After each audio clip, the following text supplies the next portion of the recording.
오늘 아침의 제목은 용서의 축복입니다. 이 크리스마스는 하늘나라의 주인이신 주님이 우리 죄를 용서하기 위해서 우리같이 몸을 입고 오신 거예요.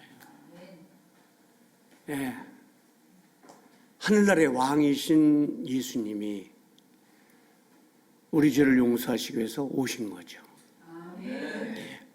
그게 크리스마스예요. 그래서 크리스마스는 죄 용서함 받았죠. 구원의 은총을 입었죠. 그러니까 감격하는 거예요. 이게 크리스마스입니다.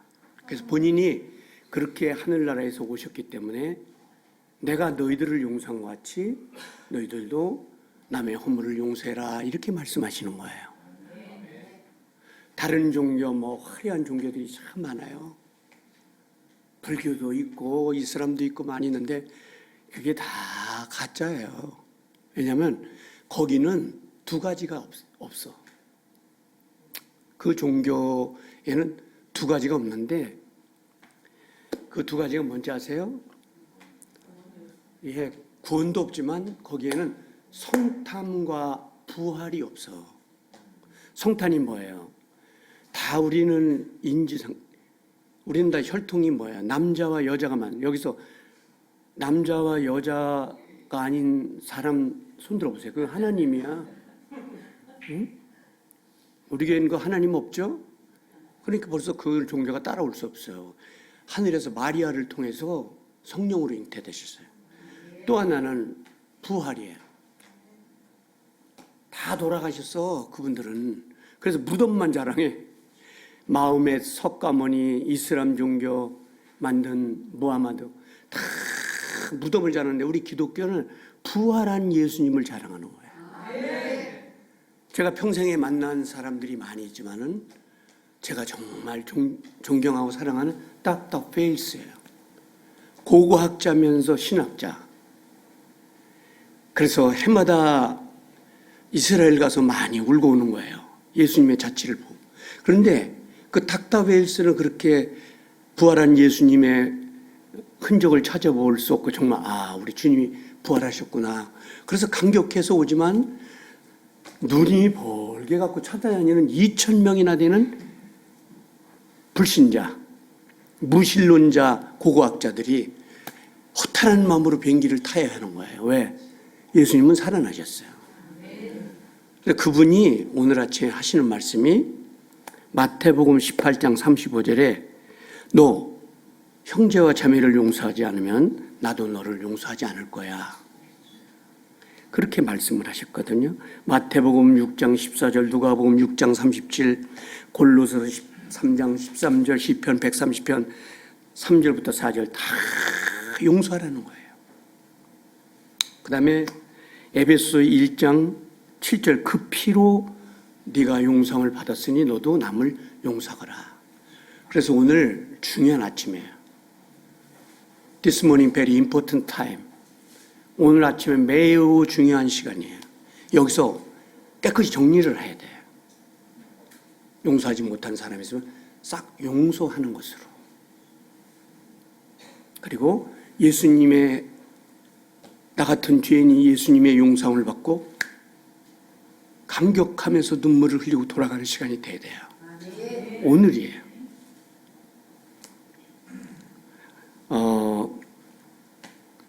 찰스 스펄슨 목사가 사도행전 7장을 설교했어요. 예수님의 사랑이 얼마나 큰가.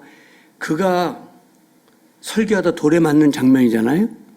그랬더니 그 설교를 하는데 한 성도가 손을 번쩍 들더니 공격적으로 질문했어요.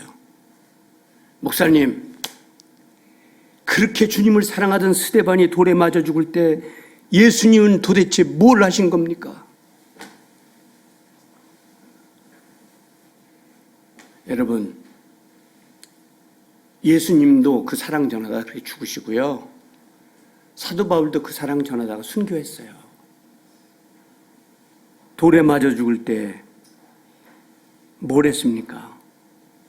왜 막아주지 않았습니까? 스펄슨이 이렇게 대답했습니다. 그 큰 사랑을 보답한 것이죠. 그래서 성도님, 그때 돌에 맞아 죽으면서 스데반 집사는 뭘 했다고 생각하세요? 기도를 했는데 뭐라고 기도했습니까?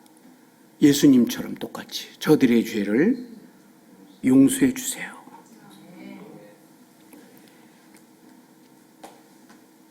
광산교회 성도들도 제 설교를 들으면서 비판하고 앉아가지고, 그래, 스데반이 돌에 맞아 죽을 때 당신은 뭘 했어? 코로나 때 많은 사람들이, 우리 시청 직원이 저에게 와가지고 그 메모를 주는데 그래요.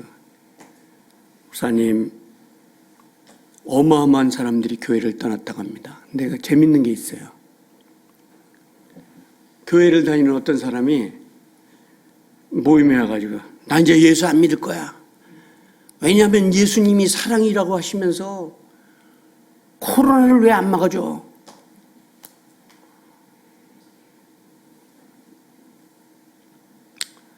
여러분, 세상에 일어나는 일 모두가 다 어려운 일은 인생의 한계를 느끼고 하나님 도와주세요, 이 고백을 듣기 원하시는 거예요. 여러분, 21세기의 사람들이 교회를 떠납니다. 많은 사람들이 타락해요.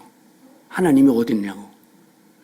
그러나 여러분, 하나님은 여전히 오늘 아침에도 여기 계세요. 아멘. 하나님은 역사를 주관하시고 재림을 준비하고 계세요. 베드로전서 3장 9절에 악을 악으로 갚지 말라, 도리어 복을 빌라, 이거예요. 스데반 집사님이 돌에 맞으면서 뭐라고 기도했습니까? 하나님, 그게 나중에 바울된 사도 사울의 일행들이 저지른 죄거든요. 하나님, 저 사울의 죄를 용서해 주십시오. 이 기도가 무슨 열매를 맺는지 아세요? 세상을 바꾸는 역사가 일어났어요. 사도 바울이 거기서 그 기도를 받고 AD 34년 다메섹커스에서 예수님을 만나요. 하늘에서 막 음성이 들려요. 그래서 사울이 엎어져서 하는 말이, 당신 누구십니까? 그랬더니, 네가 핍박하는 예수야. 예, 그때부터 죽음을 각오하고 예수를 전하잖아요. 그래서 결국 67년까지 로마에서 우리 예수님 부활하셨습니다. 그 예수 믿으면 영생을 얻어요. 아무리 무서운 죄를 졌을지라도 나오시면 용서받고 다 구원을 얻는 겁니다. 예, 그 옆에서 목숨 걸고 도와줬던 의사 누가 있잖아요. 의학을 전공하고도 한 번도 의사 노릇을 못하면서 복음을 전달하 나선 누가가 예수님 사랑합니다, 우리 선생님 건강하게 해주세요. 그분도 결국 AD 100년쯤에 순교했습니다.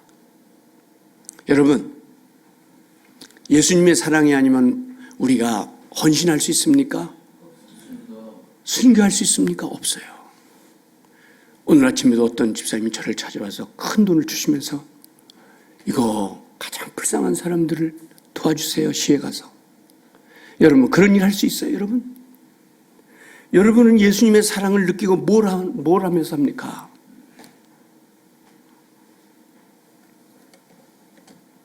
예수님의 제자들이 저 나쁜 놈들 몇 번이나 용서해 줄까요? 그랬더니 70번씩 7번. 이거는 유대인 숫자에 아예 너를 미워하고 악행을 저지르는 사람들을 예수님을 생각하고 잃어버리라는 거야. 없는 걸로 하라. 무제한의 숫자를 말씀하시면서 용서하라는 건데, 오늘 여러분 성격이 남같지 못하고 모나고 잘못된 사람이라 할지라도 오늘 우리를 위해서 사랑을 베푸시는 예수님을 생각하고 오늘로 정리를 해야 되는 거예요. 예, This morning very important time. 오늘 아침이 매우 중요한 시간이에요. 이거 하나님의 음성인 줄 알고 그 크고 작은 것이 문제가 아니고 싹 없는 걸로. 주님을 사랑하시면 아멘 합시다. 크리스마스의 정신이라는 건 뭐냐면 예수님이 하늘 보좌를 버리고 오셨는데 우리도 다 용서하고 예수님 사랑할 수 있는, 결심할 수 있는 아침이어야 돼요. 여러분, 1948년 여수 순천 반란 사건을 한번 나중에 그 히스토리를 읽어보세요. 예, 우리 민족 이 안에 있는 공산주의자들이 일으킨 반란이에요. 거기 공산당에 의해서 두 청년이 희생돼요. 목사님 아들이야. 목사가 잘못한 것도 물론 있겠지만 이분, 특별히 손양훈 목사님은 성자예요. 예, 저같이 못난 사람하고는 비교가 안 되는 분이에요. 자기 피라도 내주는 분이에요. 사람들 걸 뜯어먹고 사는 분이 아니라 예수의 피를 경험하고 피를 나눠주는 손양훈 목사님, 두 아들이 있어요. 동신이와 동인이. 공산주의에 물들어가지고 대한민국에 살면서 두 아들을 쏴 죽였어요. 결국 너무나 슬픈 일이 벌어졌죠. 그 죽인 놈이 공산당 물든 젊은 놈이에요. 얘가 이름이 뭐냐면 안재선이에요. 두 아들이 총살당했다는 얘기를 듣고 두 부부가 하나님 용서해 주십시오. 감사합니다. 두 아들이 순교자가 됐다니 감사합니다. 그 딸이 있어요. 그 딸을 설득해서 야, 용서하자. 결국 이제 우리나라 경찰에 의해서 붙잡혔는데 범인들이 그 딸이 막 대들고 난리를 치는 딸을 향해서 우리가 예수님의 용서를 받았으니 아빠는 엄마하고 용서하기로 했다. 이 딸이 방방 뜨면서 어떻게 그런 두 아들을, 오빠를 죽인 사람을 용서할 수 있습니까? 그러나 결국 용서해요. 용서합니다. 결국 10월 27일 장례에서 아버지 손양훈 목사가 이런 조사를 해요. 나도 예수님에게 용서받았으니 용서하기로 했습니다.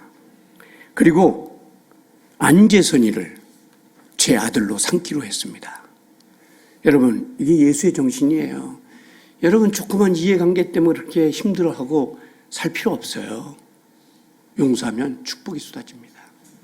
그러면서 그 조사에서 이렇게 얘기를 했어요. 내 아들 동신이는 내일 모레 미국으로 유학을 가기 위해서 비자까지 받아놨습니다. 그런데 공산당들에 의해서 무참하게 짓밟혔는데 그 동신하고 그 형제에게 너희들 예수 버려. 막 그 공산당 물든 애들은 미친 개 같아요. 그 하는 짓이. 너희들 예수 버려라. 그러니까 그 형제가 두 손을 높이 들고 우리는 예수님의 사랑을 버릴 수 없습니다. 그때 막 총이 날라들고 머리가 산산조각 나고 그렇게 죽은 거예요. 여러분, 지금도 이 세상에 크리스찬이 있나? 남을 사랑하고 헌신하고 예수님을 사랑하는 크리스찬이 있나? 여러분, 오해하지 마세요. 지금도 천국을 준비하면서 그런 사랑을 베푸는 성도들이 이 땅에 많습니다. 여러분, 혹시 귀신에게 홀려서 그런 사람들이 어디서를 대충 이렇게 다니다가 천국 가는 거지. 그런 일은 없을 거예요. 오늘 예수님, 긍휼을 베푸는 주님, 하나님, 안재선이를 아들로 삼은 손양훈 목사님, 그 예수의 사람이 아닐까요? 우리는 그렇게는 살지 못하지만 오늘 아침에 혹시 그 쥐꼬리만한 이해관계, 허저분한 인생을 살면서 괜히 쓸데없는 객기를 부리고 사는 인생들은 안 계신가요? 싹 정리하고 멋진 삶을 살 수 있게 되기를 주님의 이름으로 축복해 옵니다. 끝으로 데살로니가전서 5장 15절에 보면 넌 너에게 나쁜 짓을 한 사람을 악으로 갚지 마라. 전능하신 하나님이 말씀하셨어요. 여러분, 흑인들이 얼마나 아브라함 링컨이나 만달라 같은 사람이 아니면 흑인들은 지금도 막 돼지 취급을 받으면서 살 거예요. 아프리카 남쪽 남아프리카죠. 그걸 남아공이라고 해요. 1950년대에는 네덜란드와 영국에서 이주한 백인들이 와서 거의 점령했죠. 그래서 영국계 네덜란드 사람들이 와서 그 남아프리카를 점령하면서 1950년대에 그들을 다 돼지, 소처럼 부려먹는 법을 제정했어요. 그래서 어떤 거냐면은 이제 50년대에 이 흑인들은 병원도 못 가. 백인의 사인이 있어야 돼. 대중교통도 안 돼. 백인들의 허락이 있어야 타는 거예요. 이럴 때 누가 목숨을 거느냐면요. 만델라라는 사람이 목숨을 걸어. 이건 하나님이 원하시는 게 아니다. 우리도 사람이에요. 이렇게 목숨을 걸고 나오니까 이들이 제정한 법이 뭐냐면요.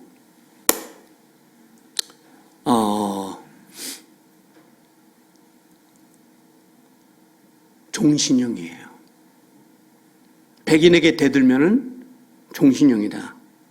그래서 종신형을 받아가지고 만델라는 1990년 27년간 감옥살이를 했어요. 27년 6개월 동안.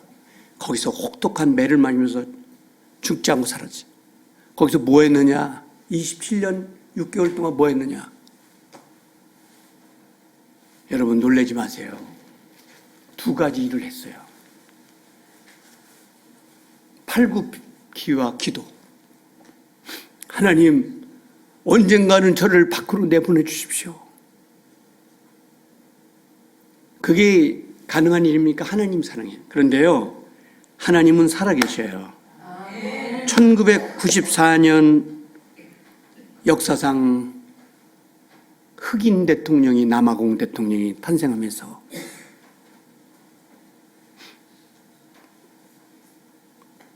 나는 출소하면서 한 얘기가 뭔지 아세요? 나는 그리스도를 사랑하는 사람입니다. 모든 것을 용서하기로 했어요. 하나님은 이 고백을 듣고 대통령이 되게 했어요. 그리고 노벨상을 타게 하셨고, 여러분 오늘 아침에 메리 크리스마스의 정신이 뭔지, 근데 왜 술집에 캐롤을 틀어놓는지를 이해 못하겠어요. 응? 술 잘 넘어가라고? 여러분, 이 캐롤은 굉장히 의미가 있지만은 예수님의 사랑을 표현하는 거예요. 스위스의 의사이면서 작가 프로누엘이라는 사람은 정신 육체 치료하는 권위자잖아요. 예, 세계적인 권위자예요. 특히 정신병, 우울증, 공황장애, 현대인이 가장 무서워하는 병을 가장 잘 고치는 스위스 의사 프로트니어에게 어떤 환자가 왔어요. 뭐 여러 가지 검사를 했지만 검사가 안 나왔는데 최종으로 나온 게 뭐냐면 악성 빈혈이라는 거예요. 그런데 많은 약을 쓰고 뭐 그래서 이 권위 있는 의사도 포기했어요. 죄송합니다. 제가 할 수 있는 일이 여기까지예요. 저도 많은 사람을 살렸지만 여기까지입니다. 그래서 이제 슬픔에 차서 이 환자가 돌아갔는데 한 7개월이 지난 다음에 막 해피해갖고 찾아왔어요. 노래를 부르면서. 이 선생님에게. 이 포르투니어에 찾아와서 선생님, 제가 낫습니다. 아니 어디 외국의 병원에도 갔다 오셨습니까? 아니요. 제가 제일 미워하는 놈을 용서했거든요. 그랬더니 이상하게 세포들이 돌아오고 노래가 나오고 이렇게 건강하게 됐습니다. 1분 동안만 기도